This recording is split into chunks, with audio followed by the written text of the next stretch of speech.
All right, so what we're going to look at today is to continue on our journey about partial fractions. And what I want to look at in particular with partial fractions is what do you do if you have an irreducible quadratic in the denominator? Now, the first thing I want to observe here is that one solution is always allow yourself to use complex numbers, then your quadratic is going to be reducible. Because if you allow yourself to use complex numbers, you can factor every polynomial into linear factors. So in some sense, the easiest thing to do is to just use complex numbers. To be perfectly honest, if I had to do an integral, that's probably how I would do it. However, if you're not comfortable using complex numbers, or if you're trying to do these problems without using complex numbers, then the trick that we need to use is that if I'm trying to do partial fractions,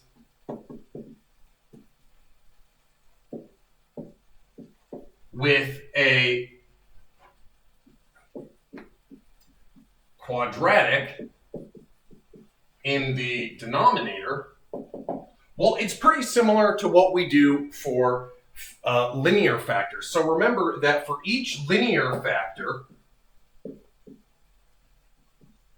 of, let's say, ax minus b, we put a term, a over ax minus b, into our partial fraction setup. Well, the same kind of thing is going to happen here for our quadratic factors. If I have a quadratic, that's not how you spell quadratic. If I have a quadratic factor of ax squared plus bx plus c, if this doesn't factor into something simpler, then I can write the term in my partial fraction is going to be ax plus b divided by ax squared plus bx plus c. And then we're going to work the rest of the problem pretty much the same way as ever. It's not really going to change how we do partial fractions, okay? Very similar kinds of ideas. And in fact, if you have a repeated quadratic factor, it's exactly the same kind of thing. You just do one term with each power of the quadratic factor up until you have the number of times that factor appears in your denominator. So let's take a quick look at an example of doing partial fractions. And I'm going to today focus on just setting up the integrals with using partial fractions, because I'm hoping at this point that you will be kind of comfortable doing the integrals themselves. Of course, if you have any questions about those, then you can let me know. But I want to start off by looking at this example. Let's suppose that I want to do the integral of x plus 3 divided by, let's say, x minus 1 times x squared plus 4 dx. So in order to do this, I start by observing that, yes, the numerator is smaller degree than the denominator. If that were not the case, then we would have to do a polynomial division and split this up into a polynomial part plus a rational part. We discussed that last time, right? So we have the polynomial plus the rational, where the degree of the numerator is smaller than the degree of the denominator. And that is important for doing this partial fraction technique. But in this case, I've deliberately set this up so that we don't have to worry about doing the polynomial division first. So now, what I'm going to do is to set up my partial fractions. I'm going to say x plus 3 divided by x minus 1 times x squared plus 4.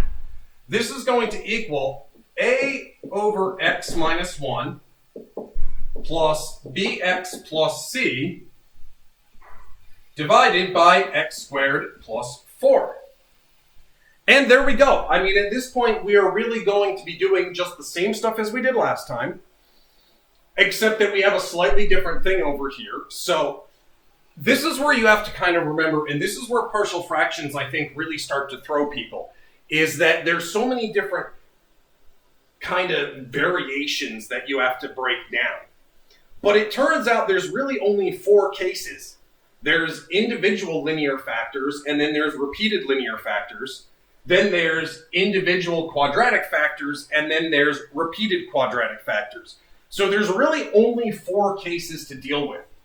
Now you might wonder, why are there only 4 cases to deal with? What about like irreducible degree 3s? Well, if you remember from pre-calculus, actually, as long as all the coefficients are real, all polynomials with real coefficients will factor into irreducible linear and quadratic factors with real coefficients. So at most, we have to worry about irreducible quadratics. So let's finish off this partial fractions thing just to see how it kind of goes.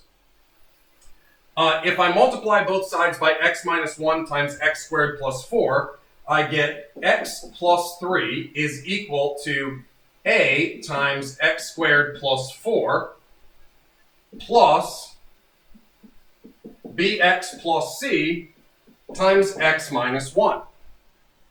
And at this point, let's see, is there anything that we can do here that would be nice for us? Well, kind of, yes. If I plug in x equals 1, then this term goes away. So I get 1 plus 3 is equal to a times 1 squared plus 4, which gives me 4 is equal to 5a. So a is equal to 4 over 5. So that is actually a kind of a nice first step here. I figured out what capital A is just by making this term 0. Now, unfortunately, I cannot plug in anything that will make this term 0 per se. Well, I could, but it would have to be a complex number, and we don't really want to worry about that. Although you could. If you're comfortable working with complex numbers, you can make you can do this term by using the complex numbers. But if you're that comfortable with complex numbers, just factor the thing to begin with and do everything with linear factors and partial fractions. It's so much easier. But if we continue this way, then the thing that we're going to want to do is we want to notice here that we now have x plus 3 is equal to 4/5 x squared plus 16 over 5, plus, if I multiply this all out, I'm going to get bx squared plus c minus b times x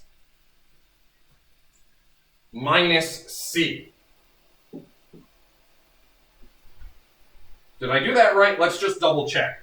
Bx squared, then we pick up a cx and a negative bx, and then we pick up a negative c. Yes, we've done it correctly. So always a good idea, even with fairly simple things, to double check yourself, just because it's easy when you're doing some of these hard things to be sloppy about the easy parts, and often your mistakes will be kind of those easy, almost trivial steps, okay? So I want to remind you, never be afraid to take an extra minute to verify what you're doing.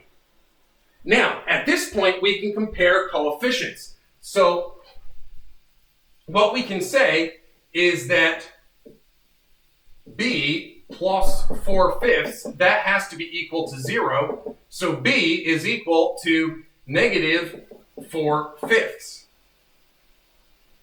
That comes from the fact that there's no x squared coefficient over here. And then what we can do is we can say, okay, also c minus b is equal to 1. So that means c is equal to 1 minus 4 over 5, which is equal to 1 over 5. So I have now found a, b, and c, and I can turn my original integral into the integral of, where did my a go? I erased my a. My a was 4/5, I remember that much. So we have 4 over 5 times x minus 1 dx. And then we have this part, which is going to become plus, well, actually minus 4x over 5 times x squared plus 4. And then we're going to have the plus c over this. So this is going to be plus 1 over 5 times x squared plus 4 dx. So how are we going to do each of these? Well, again, I'm going to leave it to you guys to figure this out. in detail. But this first part, why did I put a dx on there? The dx is on the end. That's taken care of. This is a smudgy mess. This first term is just going to become a logarithm. The second term we can do using a trig substitution, tan squared plus 1.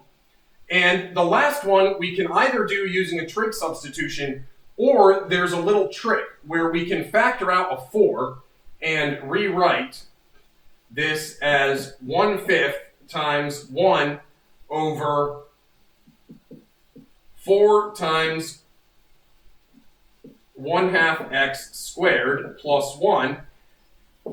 And the reason I want to do this is because now with a u substitution, I recognize this as a derivative of an arctangent. Because remember, the derivative of arctangent is 1 over x squared plus 1, or 1 over 1 plus x squared. So if you have something like this, you can actually just rewrite it in this form, do a u substitution with u equals 1/2 x, and get it in terms of an arctangent.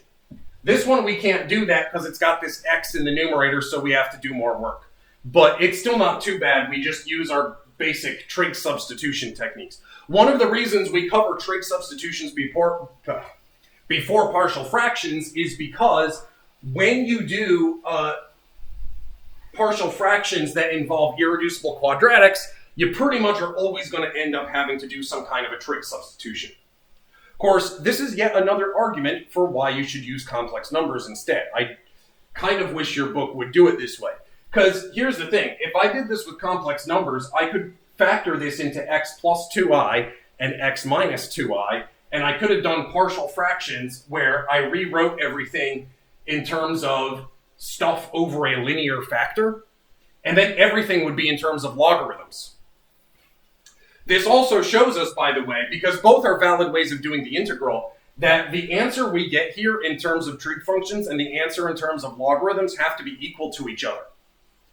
And this is kind of surprising, maybe, that something involving logarithms would equal something involving trig functions. Where are we getting these weird identities that involve logarithms and trig functions? Well, it actually is not that surprising when you think about something called Euler's identity. So this is not to do with partial fractions per se, but it's worth taking a moment to think about. Why do we get these two different ways of doing integrals? One of them gives us stuff in terms of logarithms, and one ends up being in terms of like trig function stuff. Well, that's because exponentials and trig functions are really closely related. The reason is because of this identity, named after the really famous mathematician Euler, a German mathematician who did all kinds of cool stuff. Euler's identity states that e to the I theta is equal to cosine theta plus I sine theta. So actually, when imaginary numbers come into the mix, we get this like exponentials are in terms of trig functions when we're talking about an imaginary exponent.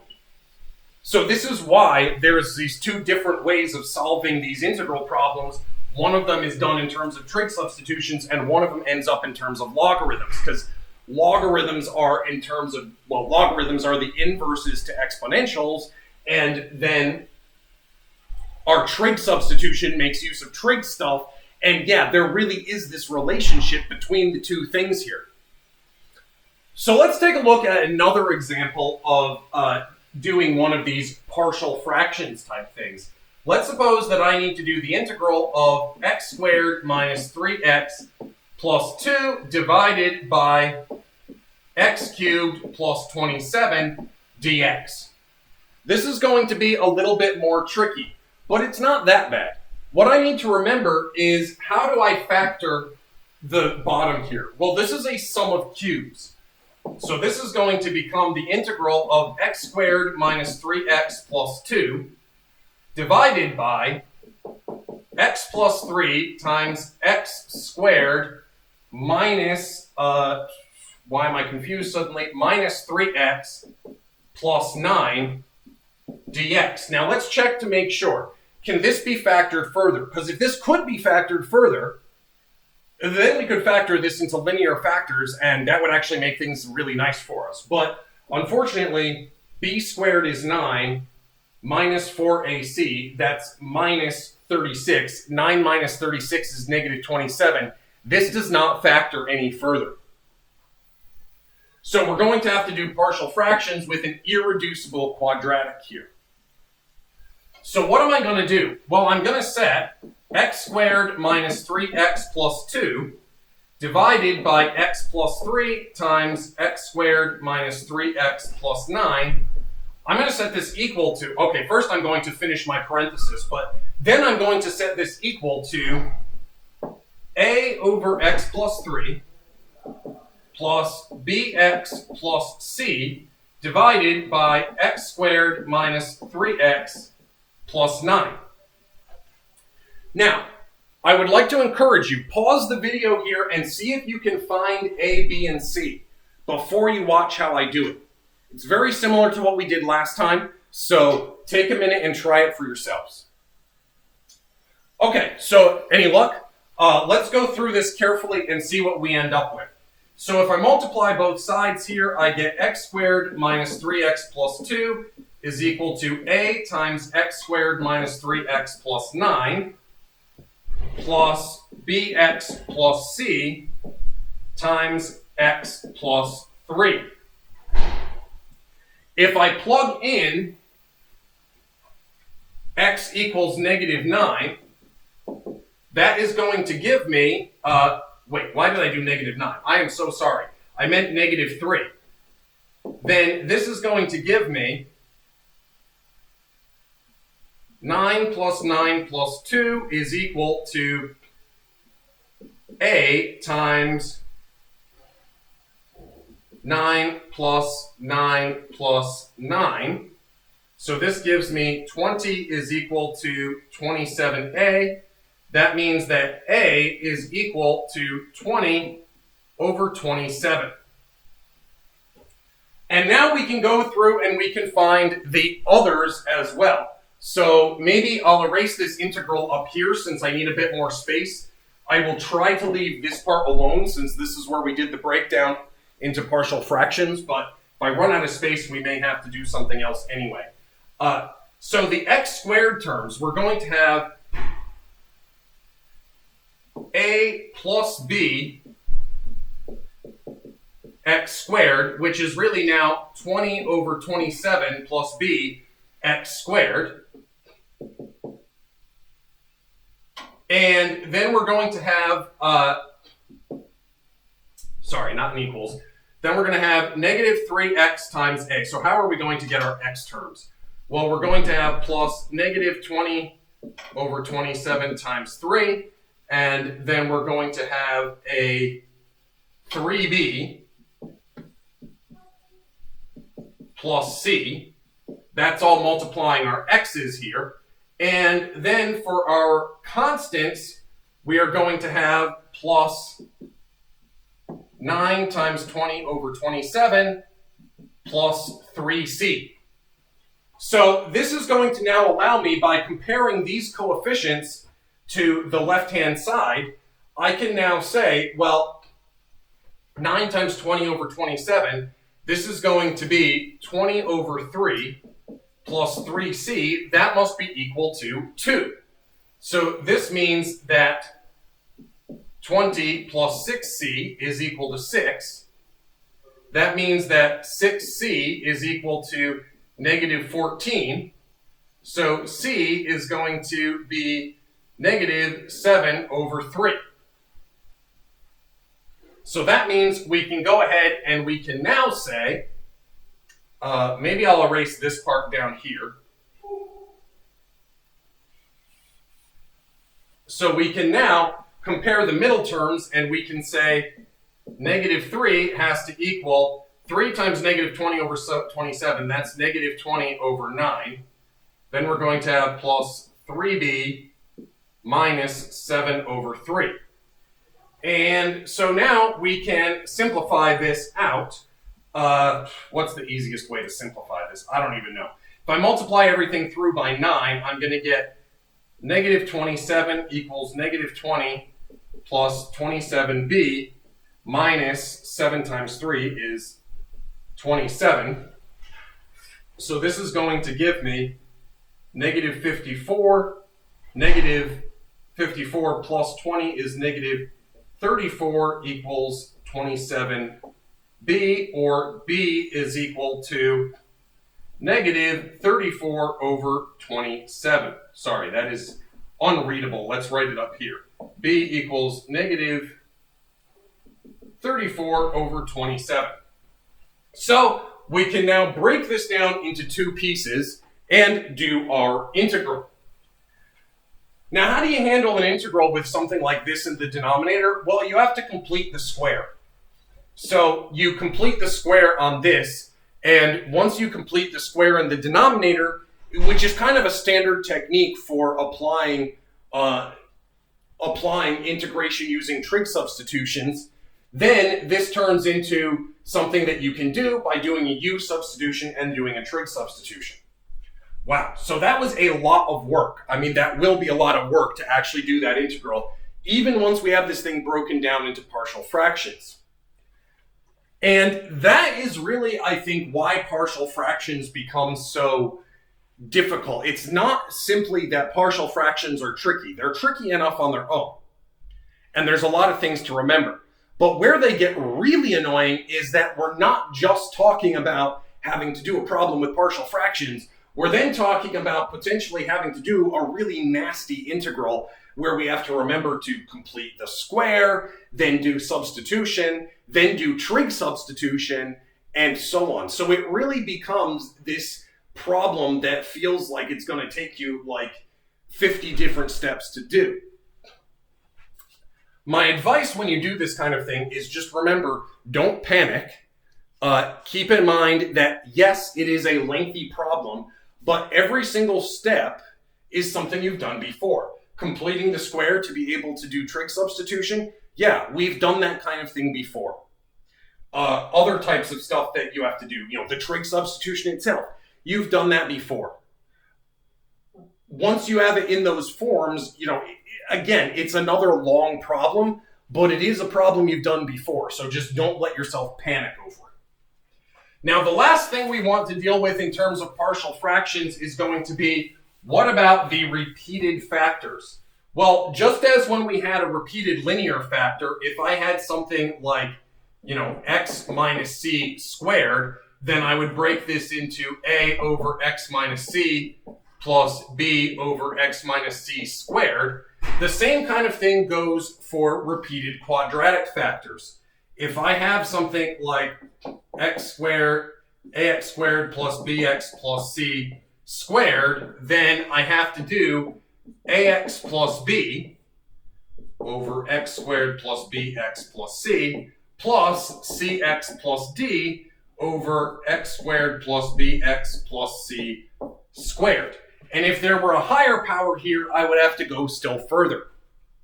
Now you can see this winds up giving you a tremendous number of possible coefficients here that you have to work with. However, that's okay. It just gives you a more complicated linear system of equations. Although the truth is that often the simplest thing to do, if you have access to it, is just get a linear equation solver. So one trick that you can do, and it's really fine with me if you guys do this, especially for your homeworks, if you find a linear equation solver, once you set up your partial fractions, you get these two polynomials that are equal to each other. Set their coefficients equal. This gives you a system of linear equations. Just plug the thing into a linear equation solver and let it do it for you. You want to know how to do it by hand, but the truth is that doing it by hand, it's very rare that you really need to do it by hand. So as long as you know how, it's okay with me if you use a linear equation solver on your computer or on a calculator to figure out these coefficients, quite honestly. That's perfectly fine. Oh, give me 1 second, sorry. Okay, my office hours thing just beeped at me telling me that I needed to do something to make sure I stayed logged in case anybody has any questions here. So I am waiting around for people to come see me while I record this lecture. Anyway, all right, so that's the thing you got to do with partial fractions. You have to do these repeated factors, and again, it can make these problems super, super long. But just try to remember to break everything down to its component pieces, okay? That is the best thing that I can tell you. So what I'm going to encourage you to do here, because I only have this little tiny whiteboard here, and it's difficult to do these long problems, I'm going to give you some problems to read. I think, honestly, reading the problems is going to be better than just watching me do the problems with my messy handwriting on a tiny whiteboard. So I'm going to be posting a bunch of examples, and a lot of them are going to be from places you already know about, like Paul's Math Notes. I really want you to go through and work through each of those examples carefully. In fact, what I recommend doing is don't just read the example. Start by trying to work it out yourself. And then if you find yourself getting stuck, you can compare it to what the notes say to do. And yeah, I'm going to use his notes and other notes because other people have already made notes like this. There's not much point in me reinventing the wheel by making up new notes myself for this kind of thing. I feel like I may as well take advantage of the resources that are out there. So yeah, you'll be looking at those examples to kind of see more examples of this stuff, because I know that these problems are very intimidating.